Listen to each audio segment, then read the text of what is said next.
కేంద్ర ప్రభుత్వం ఇచ్చిన డబ్బులు పోను మిగతాది భరించాలి. ఇప్పుడు ఒక ఈ 95 లక్షలు ఏదైతే కేంద్రం ఇస్తుందో అంతవరకే భరిస్తుంది, మిగతాది రాష్ట్ర ప్రభుత్వం ఎక్స్ట్రా పెట్టుకుంది.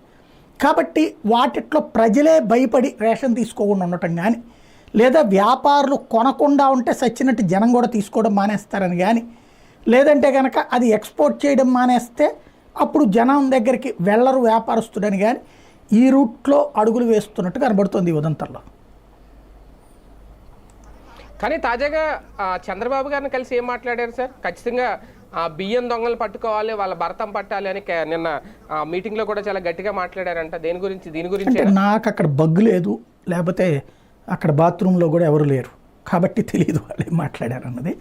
సాధారణంగా వాళ్ళు ఎవరన్నా ఇద్దరు రహస్యంగా కూర్చుని మాట్లాడుకున్నప్పుడు ఊహాజనితంగా ఈ టైంలో జరిగే బర్నింగ్ ఎఫ్ఐఆర్ మీద మాట్లాడేశారు అనేటటువంటిది మనం రాసేసుకోవచ్చు.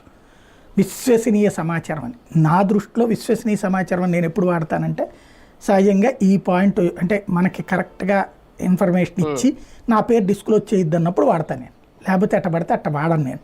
కాబట్టి అక్కడైతే వాళ్ళు అట్ట మాట్లాడుకున్నారా లేదా అన్నది మనకు తెలియదు. బేసిక్ సమస్య ఏంటంటే ఇక్కడ దీంట్లో కావాల్సినటువంటిది ప్రధానమైనటువంటి చర్చ ఈ అంశం తెర మీదకి రావాలి. ఏది చట్టం కావాలి. ఇప్పుడున్నటువంటిది ఏంటంటే విదేశాలకి బియ్యం ఎగుమతి చెయ్యొద్దు అని. కానీ